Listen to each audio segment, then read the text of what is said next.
무더위가 계속되고 있습니다. 또 코로나가 또 장기화되고 있는 어려움 속에서 우리 모두가 다 살고 있습니다. 로마서 8장 35절에 보게 되면 환난이나 곤고나 박해나 기근이나 적신이나 위험이나 칼이랴 그랬습니다.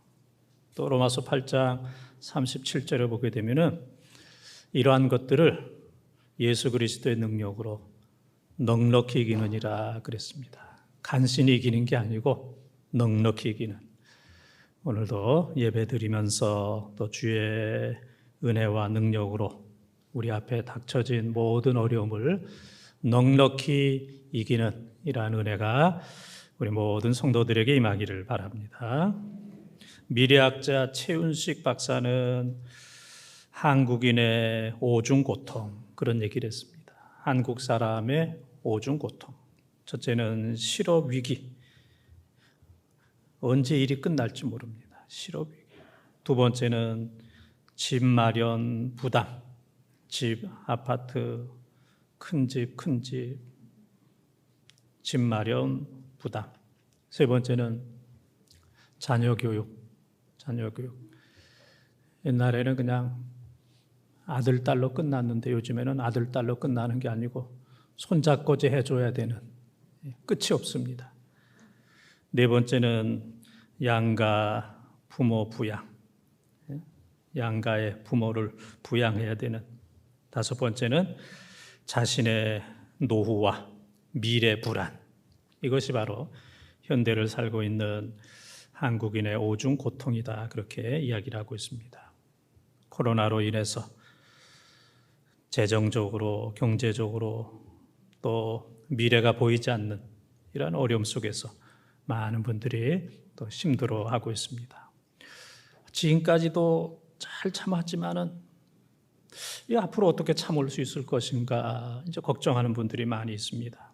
또 우리 장로님 기도하셨던 것처럼 이 남북의 긴장이 고도화되고 있습니다. 저도 예배 끝나고 잠깐 동안 스마트폰으로 무슨 뉴스가 있는가 하고 이렇게 봤더니 또 북한에서 이 남한을 불바다로 만들겠다 또 얘기를 했습니다.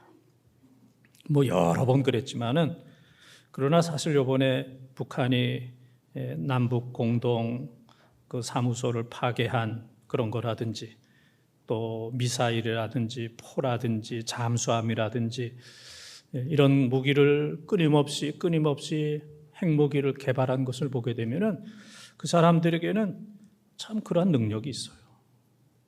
이게 뭐 그냥 엄포로 그치는 게 아니고 또 저를 비롯한 많은 분들이 우리 남한이 그것을 감당할 수 있는 능력이 있겠는가, 이 정부에게 또 이 국가에게 이것을 감당할 수 있는 능력이 있겠는가라는 이제 걱정이 될 수도 있습니다. 이런 불바다 이런 속에서 우리 젊은이들이 어떻게 착실하게 앉아서 공부할 수 있을까? 언제 불바될지 알 수 없는 이런 상황 속에서 또 직장과 일터에서 언제 불바다가 될지 알 수 없는 이런 상황 속에서 착실하게 연구하고 일하고 땀 흘릴 수 있겠는가? 참 어려운 시국이다 하는 이제 그런 생각을 하게 됩니다. 이런 때에 또 하나님께서 우리의 위로가 되어 주시고 또 하나님께서 우리 국민의 희망이 되어 주시고 이 어려움은 하나님께서 한국 교회와 우리 교회와 우리들을 향해서 기도해라. 기도 많이 했지만 더 기도해라. 지금이 더 기도해야 될 때라 하는 하나님의 음성을 우리에게 들려주시는 줄 믿습니다. 사람은 사람답게 살아야 됩니다. 그래서 사람답게 살기 위해서 많은 사람들이 공부도 하고 일도 하고 직장 생활도 하고 또 어려운 가운데서도 매달 5만 원, 10만 원 저금하고 적금을 붓고 또 사소한 또 여행도 하고 또 신앙생활도 하고 또 이리저리 재테크를 위해서 이사도 하고 또 어떤 모임 또 누구하고 어울리게 되면은 내 좀 품격이 좀 높아지지 않을까 해서 이제 이런저런 모임을 찾아다니는 이제 이런 모습들을 보게 됩니다. 그래서 사람은 이제 사람답게 또 사는 행복이 있어야 되고 또 특별히 우리 성도들은 이 어려운 때에 성도답게 살아야 됩니다. 어렵다고 포기하면 안 됩니다. 성도의 신분을 포기하면 안 돼요. 어려울수록 교회는 교회다워야 되고, 또 성도는 성도다워야 되고, 또 목회자는 목회자다워야 되고, 또 교회의 어른들은 교회 어른답게 살아야 할 막중한 책임과 사명이 우리 모두에게 있습니다. 오늘 6.25 상기주의를 또 지내면서 하나님께서 주시는 화목, 오늘 말씀해 보면은 평안, 화평, 화목 똑같은 얘기입니다.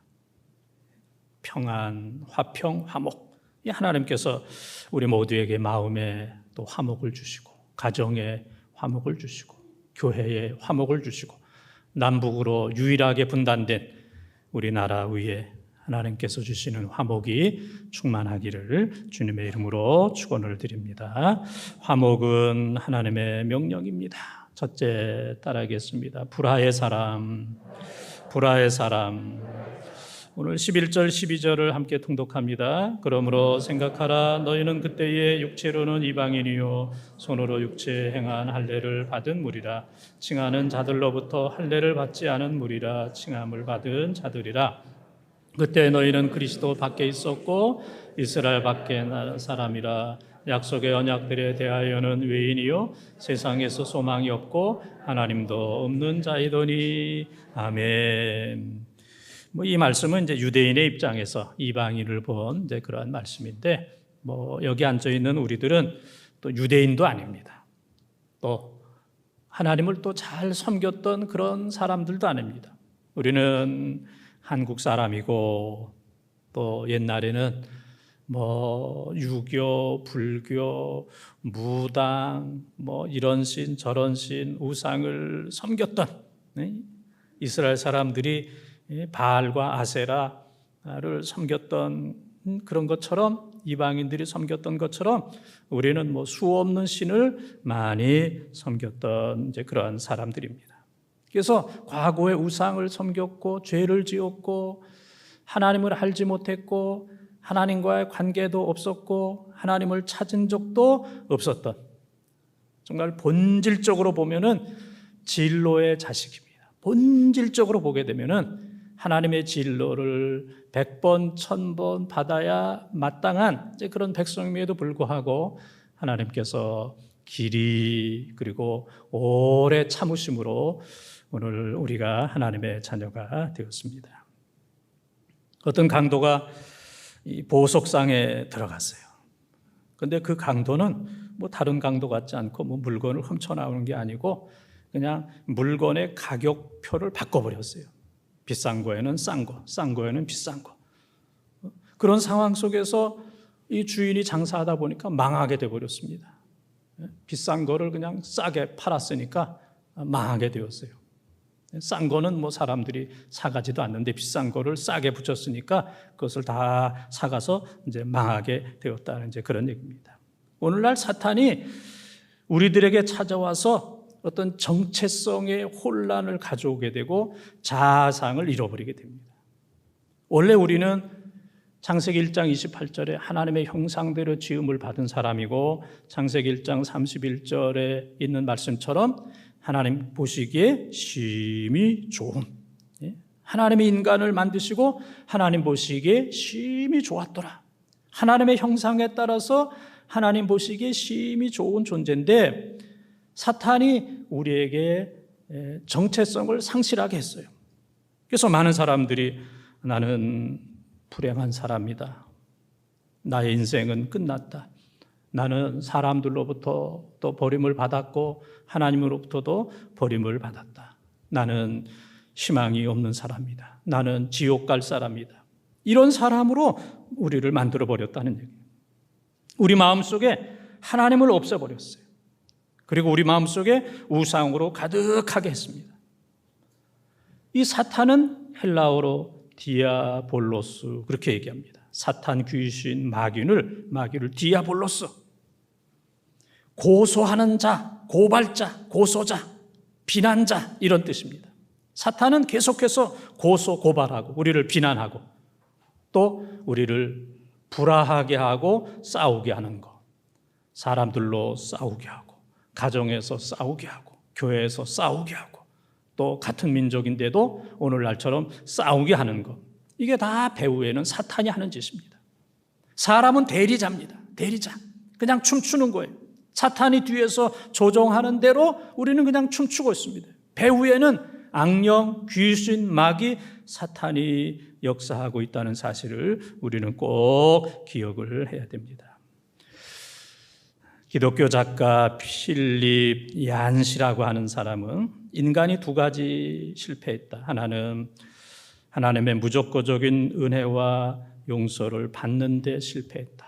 하나님의 무조건적인 은혜와 용서를 받는 데 실패했다. 그냥 받으면 되는데 나 안 받겠다. 나는 받을 자격이 없다. 나는 안 받겠다.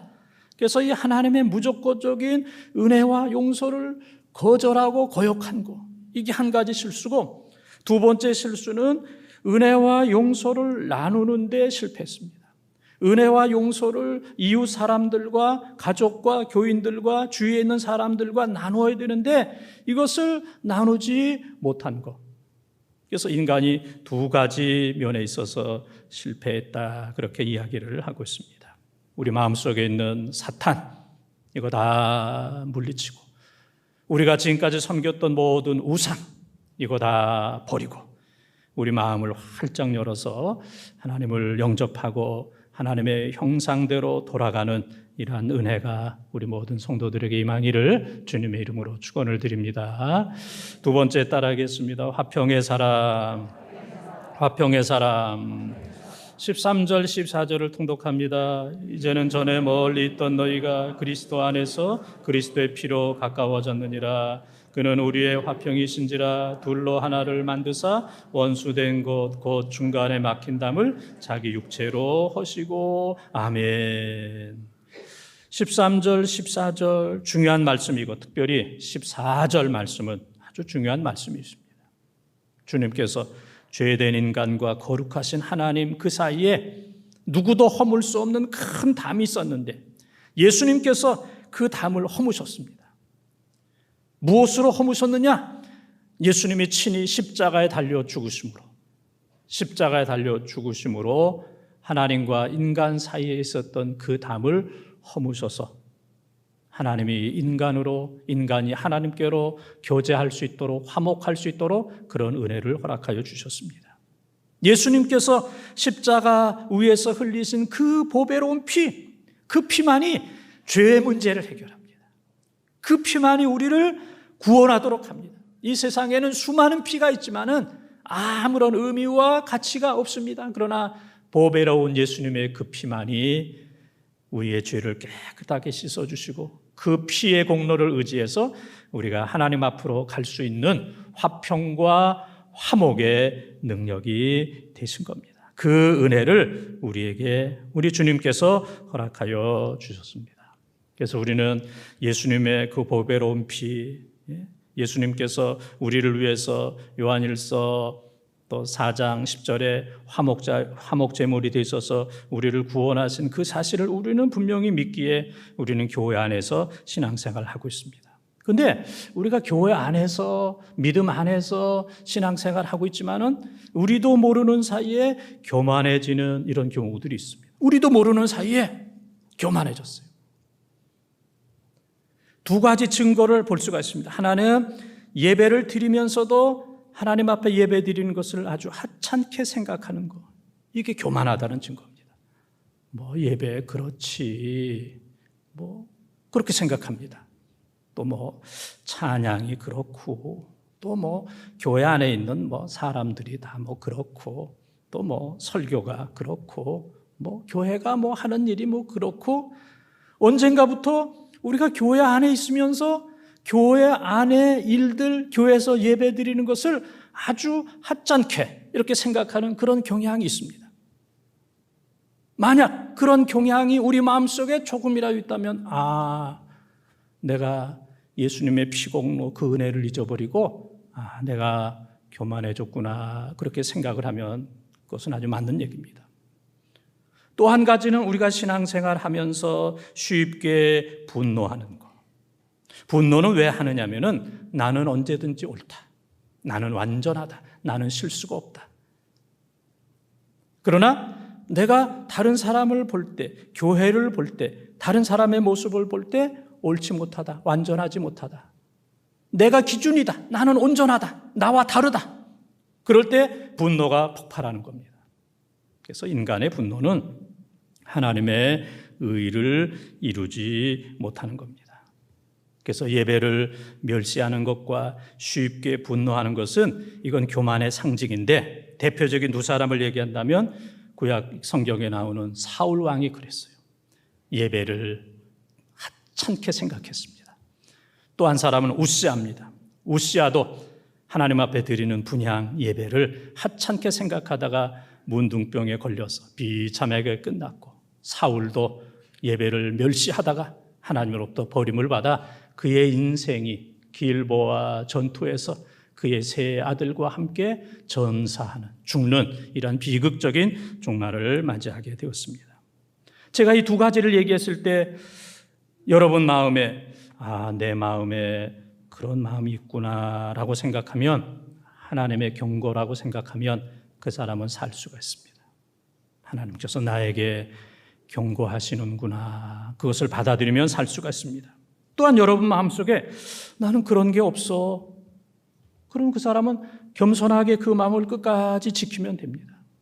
예배 드리면서도 늘 겸손하게 예배를 귀중하게 여기고, 그리고 어떤 가운데서도 나는 죄인입니다 라고 생각하면서 모든 사람들을 섬기는 마음이 있다면 그 겸손한 마음을 끝까지 지켜야 돼요.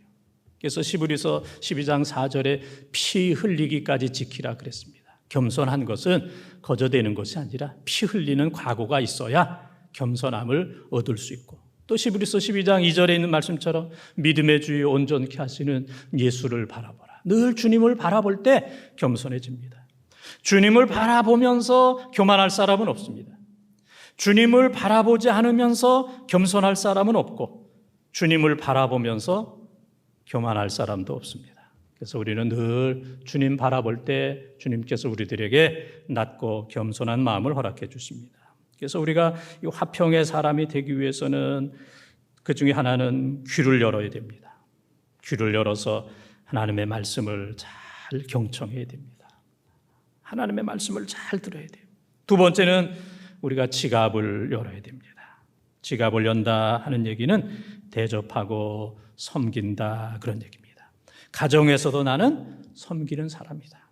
교회에서 나는 섬기는 사람이다. 가정에서 내가 섬김을 받는다, 내가 교회에 와서 내가 섬김을 받는다라고 생각하게 되면 시험에 들고 또 늘 섭섭합니다. 마태복음 7장 12절에 먼저 섬겨라, 대접하라, 이것이 바로 황금률입니다. 섬기는 거, 이게 축복이에요. 섬기는 거, 대접하는 거, 이게 축복입니다. 또 세 번째는 우리의 마음을 열어야 됩니다. 공감하는 능력이 있어야 됩니다. 공감하는 능력. 그래서 로마서 12장 15절에 보게 되면은 우는 자들과 함께 울고 웃는 자들과 함께 웃어라 그랬습니다. 그런데 이 세상은 우는 자들이 있으면 웃고 웃는 자들이 있으면 울고, 이게 오늘 우리의 비정상적인 모습입니다. 비정상의 정상화가 돼버렸어요. 나는 다른 사람 웃는 꼴 못 본다. 나는 다른 사람 잘 되는 거 못 본다. 또 다른 사람이 다 잘못됐을 때, 울 때 그것을 즐기는 이런 것. 정상하는 것 아닌 것이 정상화돼버린 이러한 모습입니다. 이것은 공감하는 마음이 아닙니다. 이건 파괴된 마음이고 분열된 마음입니다. 모든 사람들과 함께 웃을 수 있는, 울 수 있는 넓은 마음, 공감하는 마음을 가질 때 하나님께서 은혜를 베풀어 주십니다. 그래서 귀를 열고 지갑을 열고 마음을 열 때 거기 기적이 나타나게 되고, 거기에 행복이 오게 되고, 또 말로 다 할 수 없는 변화를 체험하게 됩니다. 이 세상에 가장 귀한 것, 그것은 바로 화목입니다. 화목을 위해서 우리는 어떠한 대가라도 지불할 수 있어야 됩니다. 에콰도르라고 하는 곳이 있습니다. 우리 교회가 파송한 백인석 목사님이 그곳에 있는데, 이 에콰도르, 이 1700년대에 아주 엘리트 목사 5명이 그곳에 선교를 가게 되었습니다. 엘리트 목사. 그런데 그곳에 가서 다 순교했어요. 그 원주민들로부터 다 칼에 맞아서 엘리트 목사 5명이 다 죽게 되었어요. 나중에 보니까 그들이 칼에 맞아 죽었는데 그들 주머니에는 다 총이 있었습니다. 다 총이 있었어요. 총이 있는데 칼에 맞아 죽었어요. 어떻게 보면 어리석은 거지만은 원주민 입장에서 볼 때는 이 사람들이 죽을 수 있는 사람이 아닌데, 죽일 수 있는 사람인데 죽었다. 우리를 죽일 수 있는 사람인데 그들이 죽었다. 그래서 그들의 칼을 다 내려놓고 그 모든 부족들이 다 지금까지도 하나님을 섬기고 있다 하는 진짜 그 역사가 있습니다. 희생한 겁니다. 희생. 최고의 희생.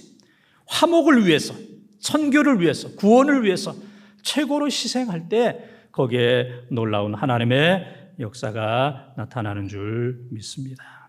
그래서 우리 모두는 화목해야 돼요. 화목해야 돼요. 그래서 여러분들 가정에서 화요일 날은 가족들과 차 한잔 하면서 이렇게 대화를 나누시길 바랍니다. 목요일은 가족들과 더불어서 식사를 나누시길 바랍니다. 그래야 화목입니다. 화목.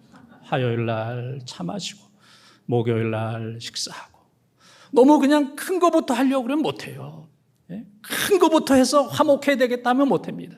그냥 차 한잔 마시면서 대화하고, 또 뭐 누구나 다 식사하지만 함께 식사하면서 또 정을 나눌 때 화목한 이런 삶이 되어집니다. 화목으로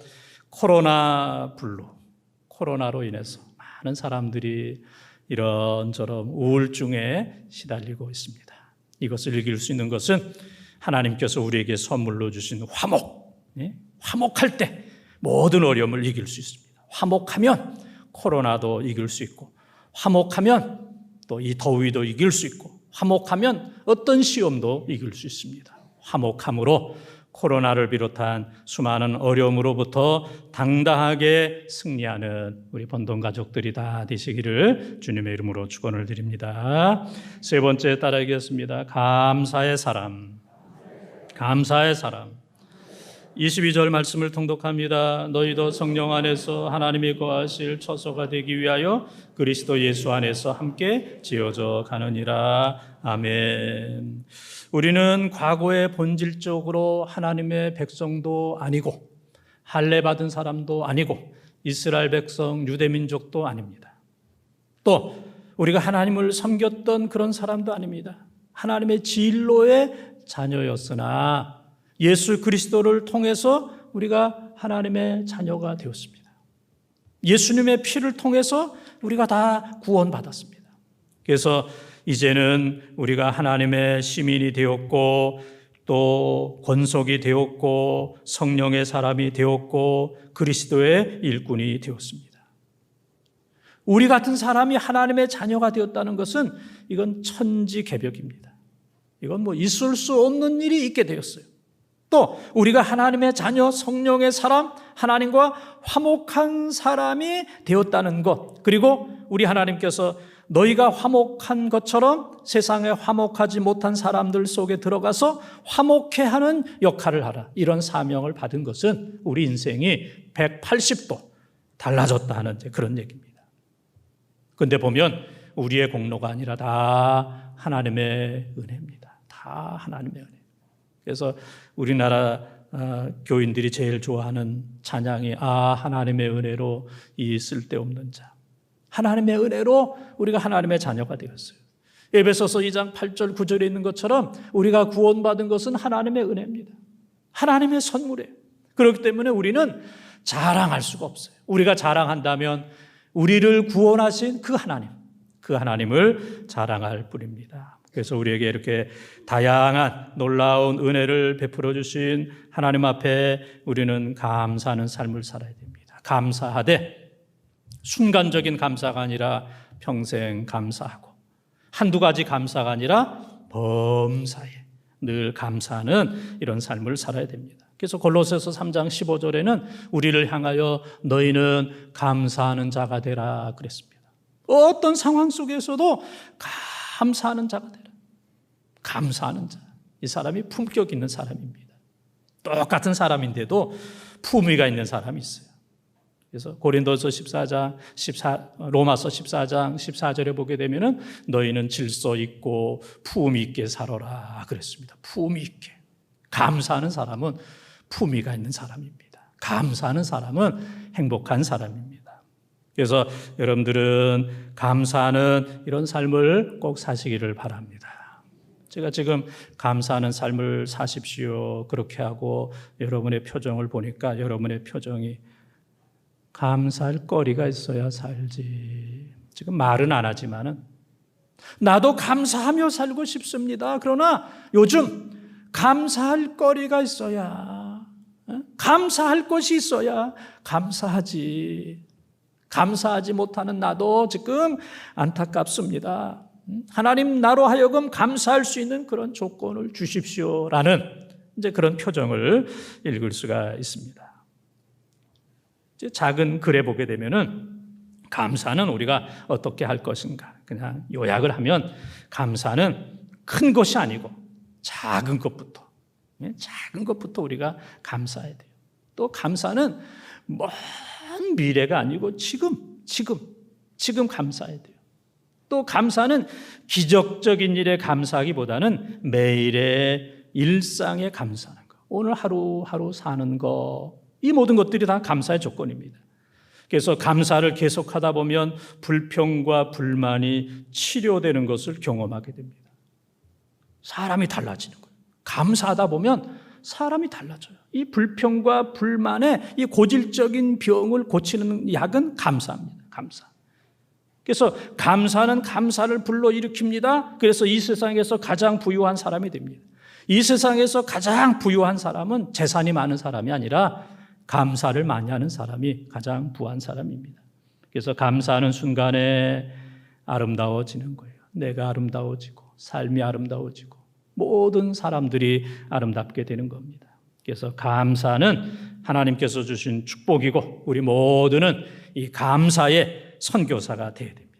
그래서 어떤 상황 속에서도 하나님 앞에 감사하는 사람, 어떤 상황 속에서 불평하고 원망하는 그런 사람이 아니라 어떤 상황 속에서도 하나님 앞에 감사하는 이러한 삶이 되어지기를 바랍니다. 우리가 인생을 살면서 참 어른들을 모신다는 게 참 어렵잖아요.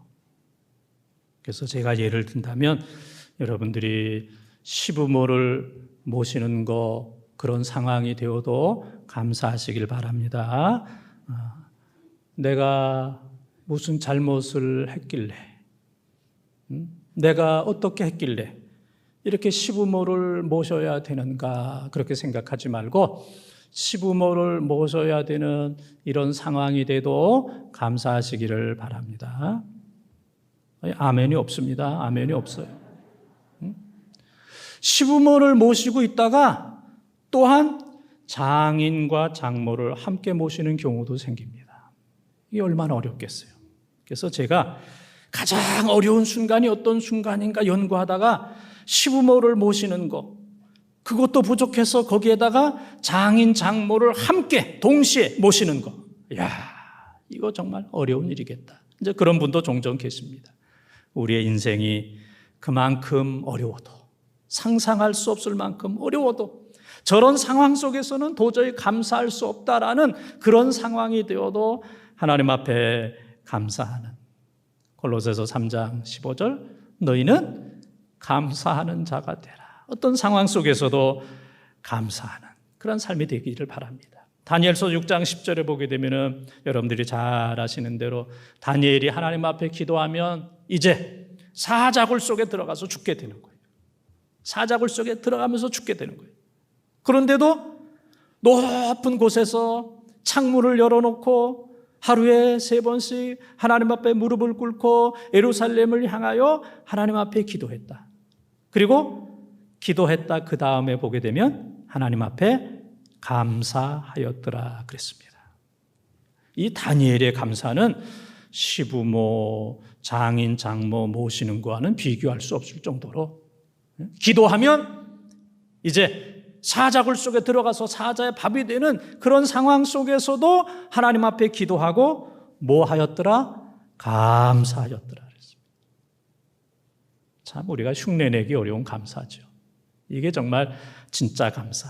진짜 감사는 감사할 수 없는 상황 속에서 감사하는 것. 이게 진짜 감사입니다. 진짜 사랑은 사랑할 수 없는 사람을 사랑하는 것. 진짜 인내는 도저히 참을 수 없는 가운데서도 잘 참는 것. 이게 인내, 이것이 사랑. 도저히 감사할 수 없는 그런 상황 속에서도 하나님 앞에 감사하는 사람. 그런 감사의 능력이 우리 모두에게 있기를 바랍니다. 사랑하는 본도가족 여러분, 오늘 6.25 상기주일 예배를 드리면서 하나님의 평강, 또 하나님의 화평, 하나님의 화목이 여러분 마음에 충만하길 바랍니다. 여러분 가정에 충만하길 바랍니다. 그리고 우리 교회에 충만하길 바랍니다. 그리고 조금 전에 말씀드렸던 것처럼 이 남한을 불바다로 만들겠다라고 하는 저 북녘 땅에도 하나님께서 자비와 긍휼을 베풀어 주셔서 남북 간에도 화해가 되는, 서로 사랑할 수 있는 이런 관계로 회복되는 역사가 나타나기를 주님의 이름으로 축원을 드립니다.